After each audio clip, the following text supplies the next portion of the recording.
were pre-service teachers also from Pangasinan State University. That's why it might be more beneficial for the pre-service teachers, the students, student teachers.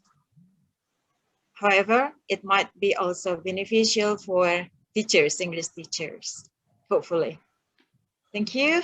Here is the outline that I'm going to present. I'll talk about the background a little, and then I'll go on with some descriptions on the imperatives on the integration of ICT and teaching. And then I will go on with the challenges and implication for pre-service teachers, and I'll end with conclusions. Now let's start with the background. All right, Bapak, Ibu, and participants. Firstly, I'm actually deeply concerned with what has been advised by UNESCO since 2000 on the imperatives of integrating ICT in learning process. It is all to enhance the quality of education system and for continued lifelong learning. The mandated policy or idea here is existent in the global policy, of course, cannot be ignored in this globalized world. And the role of technology to facilitate learning, like what we are doing now, we use technology, is very important because it also eases the process of delivery to the students. I also agree with a statement, one of the statements by O'Neill, Sich, and O'Donnell, mentioning that institutions that lag behind in integrating technology will be unable to meet the needs of knowledge-based society, and as a result, will not survive in the change of educational paradigm. Secondly, I'm also interested or concerned with the phenomena, what we have today. Students from various education levels did not fully get opportunity to have online learning during this pandemic COVID-19 pandemic. Not only Indonesia, but also in other countries, including the Philippines, I'm sure. And now we are living in a disruptive era with challenges all nations around the globe to adjust, to adapt to the situations. This world has faced great challenges under technological disruptions. So it widens the gaps in our society. And we all realize the unpredicted COVID pandemic here has exposed and deepened the inequalities and fragility of our societies.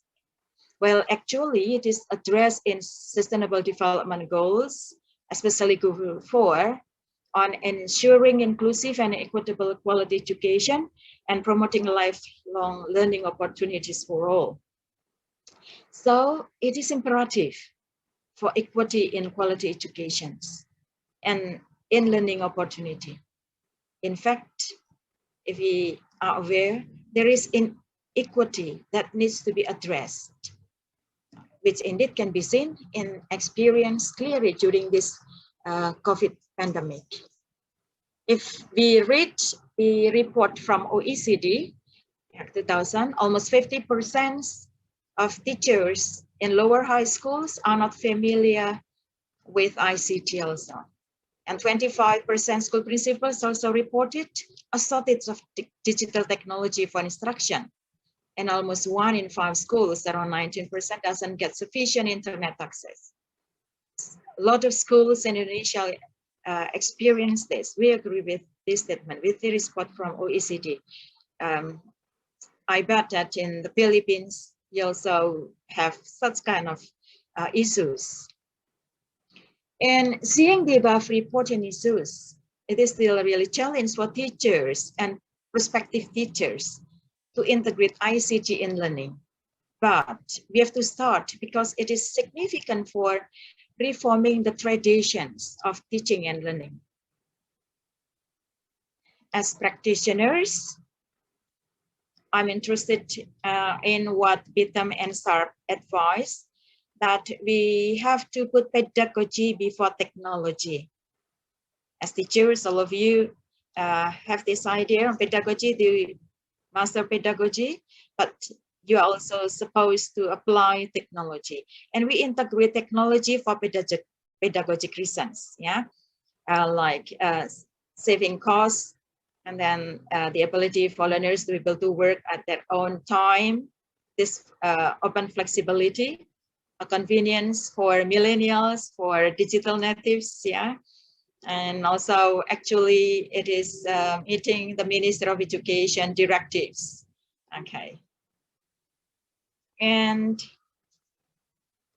the implementations of the integration of ICT and learning process is actually more intensified by this presence of COVID-19 pandemic. It implies a great challenge for teachers, for pre-service teachers, and also for teacher education institutions, teacher training institutions that produce prospective teachers.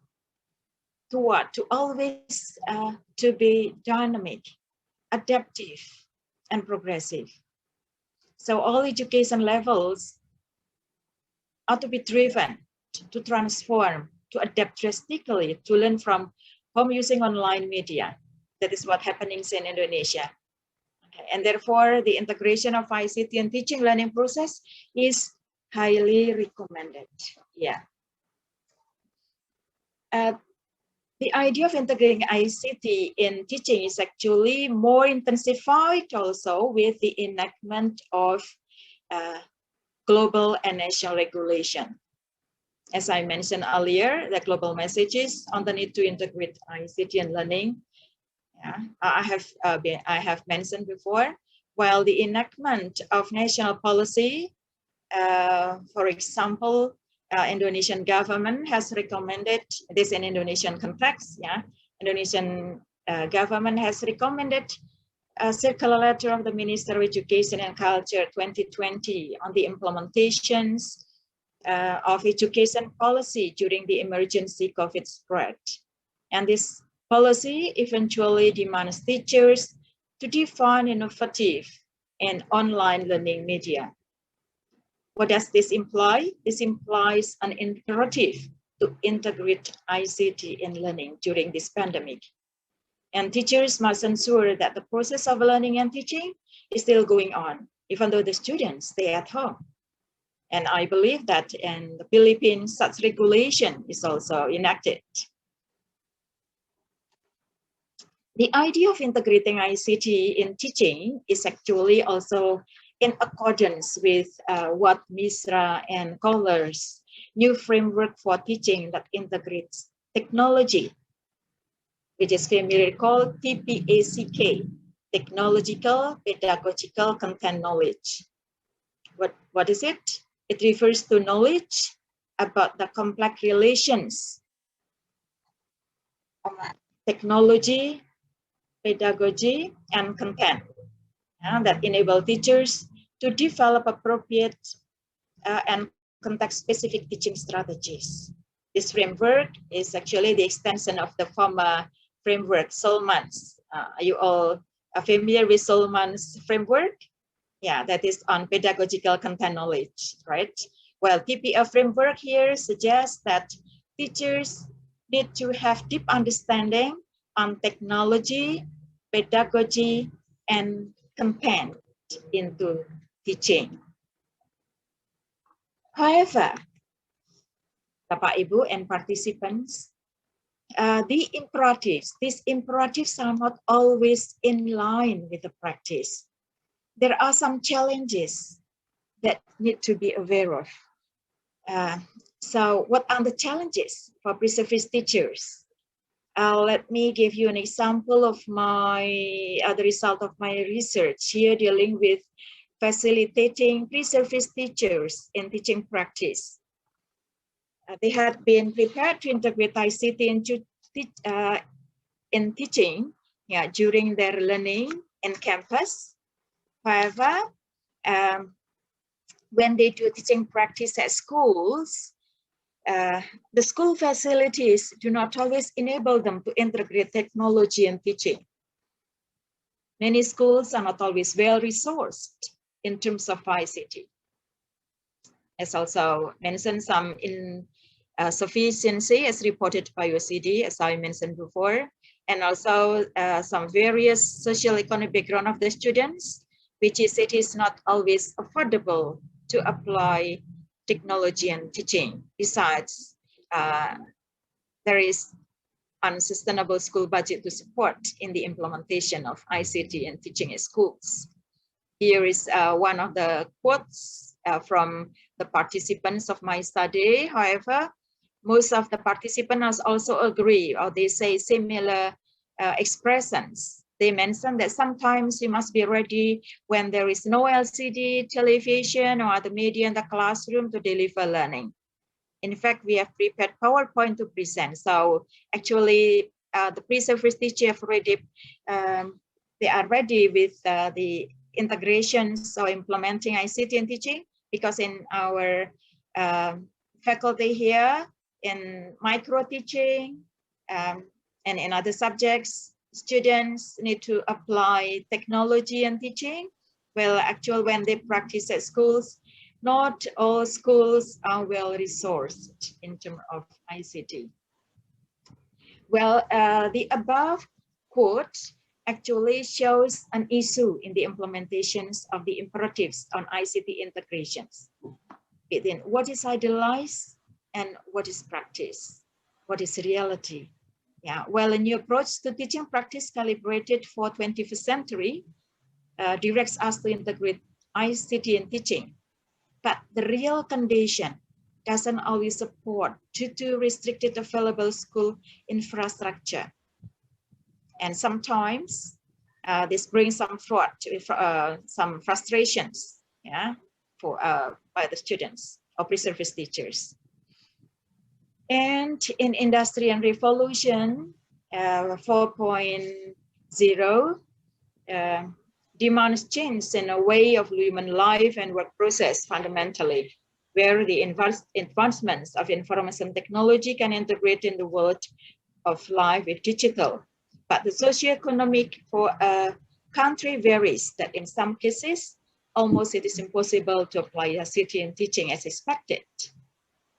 So what does this ICT integration of imply for EFL pre-service teachers, for UFL teachers and teacher education institution? Okay, first, there should be availability of computers and e-learning professionals and the presence of solid infrastructure. Okay.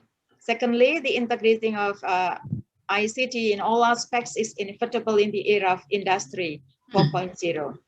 Innovative learning should be integrated with ICT maximally. The integration of ICT should be started from designing learning, making lesson plans, such as determining learning objectives. It should be reflected in the learning objectives, implementing learning activities and procedure, selecting appropriate teaching media and resources.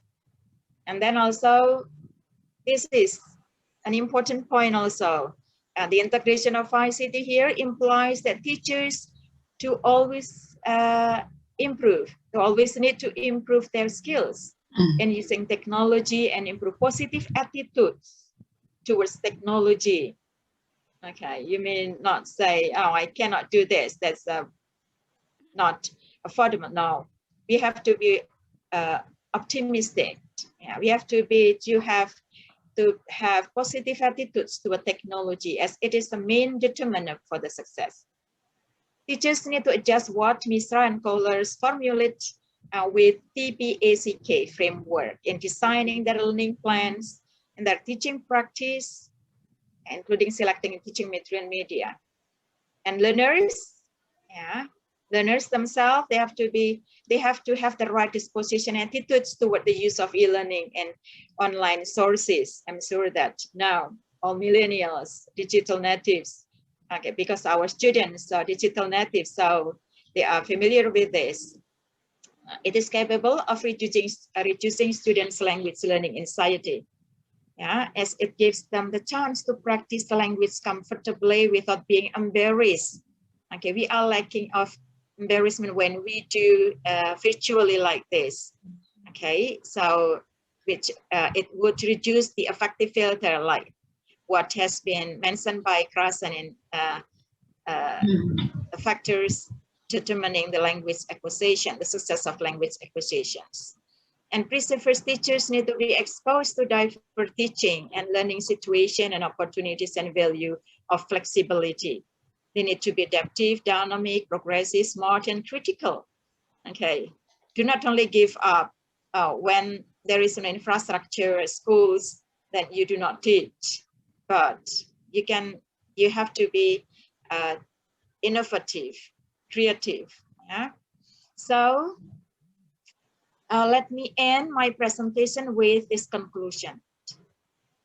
I see integration in TOEFL is imperative as advised by global and national policies, as integration of in English foreign language learning also presents benefits, such as to improve communication skill with student motivation, improve interaction between teachers and students, support students understanding the relevant context, and enrich the styles of presentation and increasing language retention.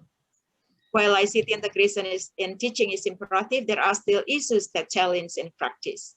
The challenges include restricted resource in terms of ICT, insufficient teacher competence in using ICT, shortage of digital technology for instruction, insufficient internet access, and financial capacity. And these challenges, evident across policies and practice in the use of ICT in teaching English, indicate that the mandated messages from the global agenda have not actually been optimally achieved yet. Okay, I think that's all. And actually, in the end, I also have a questions that Bapak Ibu, I mean pre-service teachers and teachers need to respond.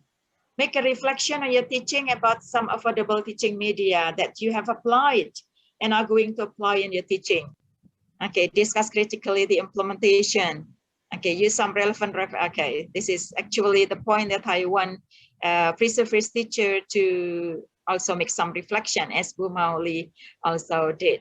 Yeah, maybe Bu Sahara can help me with the first question only first question, okay, because the second question will need time. Okay, I think that's all, Bapak Ibu, participants of the seminar. Hopefully this presentation is beneficial for all of you. Thank you for your attention.